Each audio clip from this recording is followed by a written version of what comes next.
Shalom saudara-saudari yang terkasih dalam Tuhan.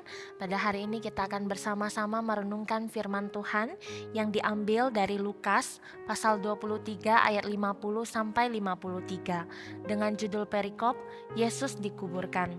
Adalah seorang yang bernama Yusuf. Ia anggota majelis besar dan seorang yang baik lagi benar.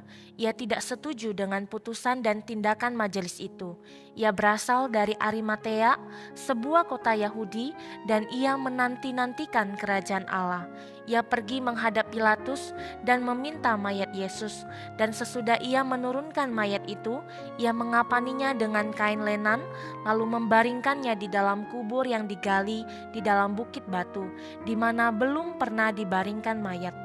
Dari firman Tuhan yang kita baca, kita dapat melihat bahwa Allah telah menggenapi janjinya. Tuhan Yesus telah mati di atas kayu salib untuk menebus manusia yang berdosa. Dan menurut hukum Romawi, pada saat itu, jikalau mayat yang mati di atas kayu salib itu tidak ada yang mengambil atau menguburkannya, maka mayat itu akan dibiarkan menjadi makanan anjing liar.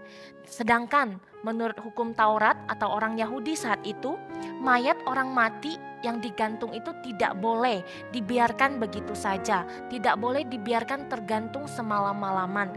Nah, mungkin dengan alasan yang demikian, Yusuf dari Arimatea ini, dia seorang yang kaya, seorang pemimpin agama, dia menghadap Pilatus.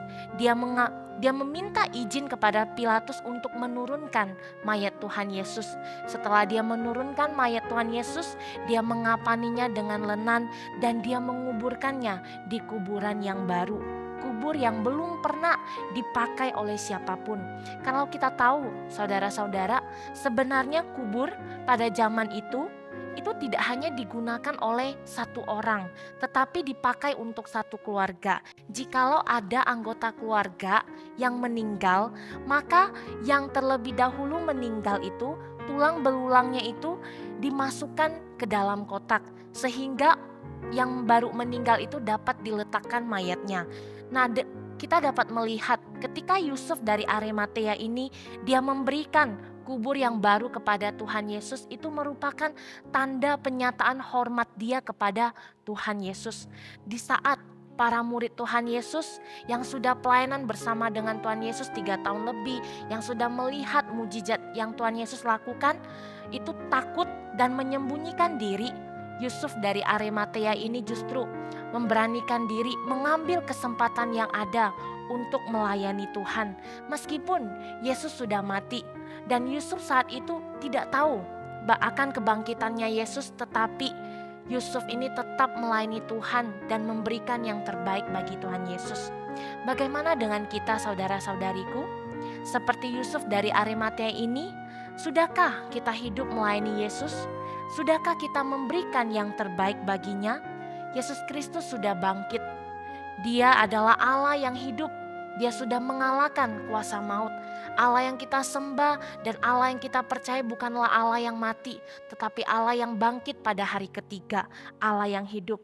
Mari ketika kita tahu bahwa Allah yang kita percaya itu adalah Allah yang hidup, kita mau bawa hidup kita mau berikan hidup kita untuk melayani Dia dan memberikan yang terbaik baginya.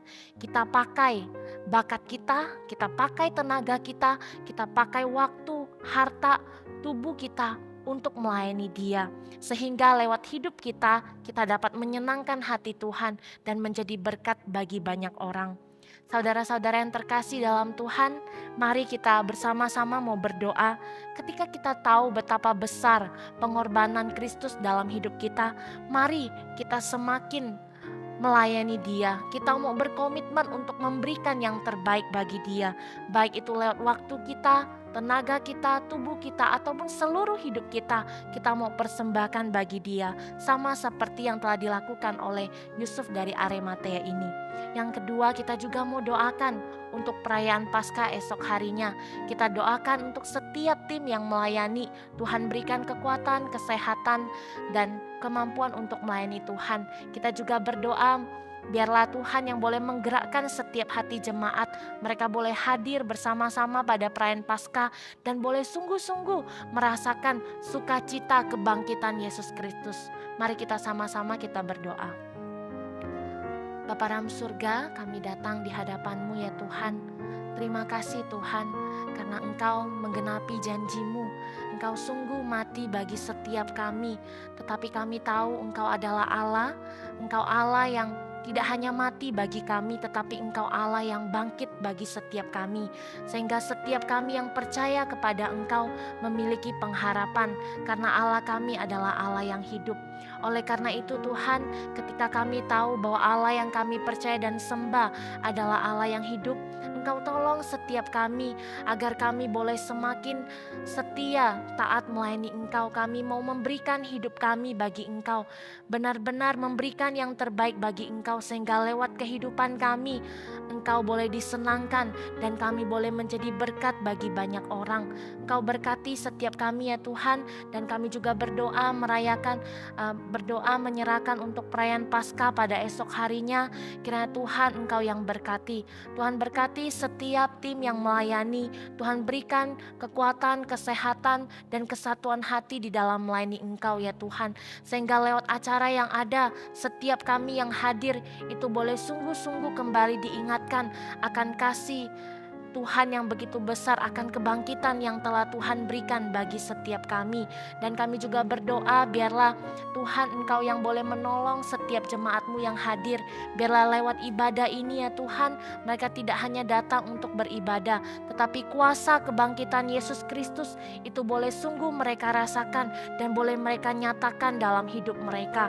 Mereka boleh semakin lagi setia dan berkomitmen untuk mengikut Tuhan, bahkan melayani Tuhan dalam seluruh aspek kehidupan mereka. Terima kasih ya Tuhan, dalam nama Tuhan Yesus kami berdoa, amin. Sekian firman Tuhan kita, renungan kita pada pagi hari ini. Tuhan Yesus memberkati setiap kita.